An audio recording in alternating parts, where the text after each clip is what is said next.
এই টাকাটা আমি মানুষের কাছে লুকাইছি, এই টাকা, আরে ভাই এটা লুকানোর কি আছে? এটা তো সবকিছু ওয়েবসাইটে, it's very open, broad daylight open.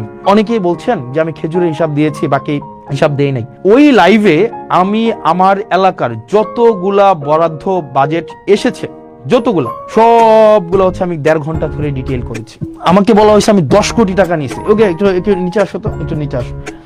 আমি টোটাল দেখলাম, নিচে আসো, দেবিদ্বারে যাও, দেবিদ্বারে টোটাল একটু পরে যাও। আমি এটা হিসাব করলাম নিজে, মানে আমি একদম করে সারাদিনে খেয়াল করলাম টোটাল, যখন আমি নির্বাচিত না, এগুলা সব উপজেলায় দেওয়া হয়েছে। এর মাঝখানে 2024-25 সালে এডিপি সাধারণ, এডিপি বিশেষ এবং রাজস্ব নিজস্ব সহ সব মিলায়া 8,42,00,000 টাকার প্রজেক্ট দেবিদ্বারে দেওয়া হয়েছে। 8,42,00,000, 1 টাকা কমও না, 1 টাকা বেশিও না। প্রজেক্ট দেওয়া হয়েছে কয়টা খাতে? 148টা প্রজেক্ট দেওয়া হয়েছে। এর মাঝখানে কোনো প্রজেক্ট ইটান্ডারে আছে, কোনো প্রজেক্ট হচ্ছে এর মাঝখানে আপনার হচ্ছে ফার্স্ট বিল নেওয়া হয়েছে, কোনো প্রজেক্টের ওয়ার্ক অর্ডার দেওয়া হয়েছে, কোনো প্রজেক্ট কমপ্লিট, একটা প্রজেক্ট পূর্ণাঙ্গ কমপ্লিট হয় নাই। আমি খোঁজ নিয়ে দেখলাম আপনার হচ্ছে কোন প্রজেক্ট কি অবস্থায় আছে, এটা কিন্তু আপনার অনলাইনে গেলে আপনারা দেখবেন, মানে অনলাইনে সার্চ করলে এটা পাওয়া যায়। অথচ গত 2টা দিন মিডিয়া ট্রায়াল চালানো হলো, আমরা টাকা নিয়ে গিয়েছি। এবার আসেন কোন প্রজেক্ট, 148টা প্রজেক্ট আমি আলাদা করছি। একদম নিচে চলে যান, একদম নিচে চলে যান। ওকে, দেবিদ্বারে, ওকে দেবিদ্বারে যান, এই যে আরো নিচে যান। উনি আমাকে বললেন আমি 10 কোটি টাকা নিয়ে গিয়েছি, 10 কোটি টাকা নিয়ে গিয়েছি। টোটাল হচ্ছে 3-4টা ভাবে অন্যান্য উপজেলার মতো করে দেবিদ্বারেও বরাদ্দ দেওয়া হয়েছে 148টা খাতে, বিভিন্ন 6 ভাগে সব উপজেলার সাথে বরাদ্দ দেওয়া হয়েছে। এবার দেখেন প্রত্যেকটাই টেন্ডার প্রক্রিয়ার মধ্য দিয়ে হয়েছে। কোনোটায় ওয়ার্ক অর্ডার আছে, কোনোটার ফার্স্ট বিল দেওয়া হয়েছে, কোনোটা এখনো কাজ কমপ্লিট হয় নাই, কোনোটার এখনো পর্যন্ত কাজও যায় নাই। এবার আসেন, এই যে গত 2 দিন ধরে এক ধরনের মিডিয়া ট্রায়াল চালানো হইলো যে এই টাকাটা আমি মানুষের কাছে লুকাইছি, এই টাকা, আরে ভাই এটা লুকানোর কি আছে? এটা তো সবকিছু ওয়েবসাইটে, it's very open, broad daylight open. আপনি নেট সার্চ করলে, এবং এটা আমার নির্বাচনের অন্তত 1.5 বছর আগে, 1 বছর আগে নির্বাচন হয়েছে 2026 সালের ফেব্রুয়ারির 12 তারিখ।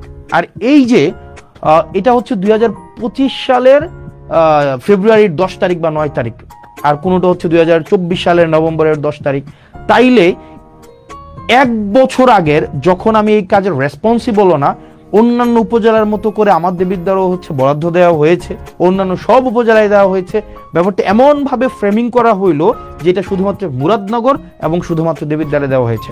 আপনাদের যদি চর্মচক্ষু থাকে এবং একটু জ্ঞান বুদ্ধি থাকে, যারা প্রোপাগান্ডা করেছেন, আপনারা শুধুমাত্র নেটে সার্চ করলেই আপনার এই জিনিসটা স্পষ্ট চলে আসে, এবং কোন অর্থ কোন খাতে কয় টাকা গিয়েছে এবং এটা কোন প্রক্রিয়ায় গিয়েছে, এটা কি ব্যক্তির হাতে টাকা দিয়েছে নাকি হচ্ছে এই টাকা টেন্ডার প্রক্রিয়ার মধ্য দিয়ে গিয়েছে, এই টাকা কে হচ্ছে খরচ করবে, একটা পয়সা এক্ষেত্রে এমপি বা স্থানীয় সরকারের কারো কোনো সংশ্লিষ্টতা নেই। নো ওয়ান, অ্যাবসলিউট জিরো, কারোর সাথে কোনো সম্পৃক্ততা নেই। এবার আসেন মিডিয়াগুলা কিভাবে হচ্ছে এই জিনিসটাকে ফ্রেমিং করলো। মিডিয়াগুলো ফ্রেমিং করলো মানে জাস্ট কনসেন্ট ম্যানুফ্যাকচারটা কিভাবে করলো। আমি গতকাল জিজ্ঞেস করেছিলাম যে এই ভদ্রলোক এই ধরনের হচ্ছে মন্তব্য করেছে, যেহেতু 10 কোটি টাকা নিয়ে গিয়েছে, ওনাকে আমি জিজ্ঞেস করলাম যে আপনি যে বললেন 10 কোটি টাকা নিয়ে গিয়েছে, উনি পরে ওনার বক্তব্য পরিবর্তন করেছে, এবং অনেকেই বলছেন যে আমি খেজুরের হিসাব দিয়েছি, বাকি হিসাব দেই নাই। ওই লাইভে আমি আমার এলাকার যতগুলা বরাদ্দ বাজেট এসেছে, যতগুলা সবগুলো হচ্ছে আমি 1.5 ঘন্টা ধরে ডিটেইল করেছি। একই সাথে সেইখানের একটা 40 সেকেন্ডের জায়গায় শুধু আমি সেটা নিয়ে কথা বলেছি, প্রত্যেকটার একটা করে আমি হচ্ছে ডিটেইল বলেছি। এবং পরবর্তীতে আমার একটা পেজ আছে জবাবদিহিতা, সেখানে প্রতিনিয়ত আপডেট জানানো হয়, প্রতিনিয়ত আপডেট জানানো হয়। তো এখন যেটা দাঁড়াইছে, এখন আপনি আমাকে প্রশ্ন করতে পারেন, আপনার প্রত্যেকটা প্রশ্নের উত্তর আমি কি প্রতিনিয়ত, ধরেন আপনি আমার বিরুদ্ধে একটা মিথ্যাচার করলেন, আমি একটা মিথ্যাচার করলাম যে এই ধরনের একটা কাজ হয়েছে, আপনি যার উপরে মিথ্যাচার করেছে তার উপরে বার্ডেন অফ প্রুফ না প্রমাণ করার, বরং যিনি মিথ্যাচার করেছেন উনি প্রয়োজনে প্রমাণ করবেন।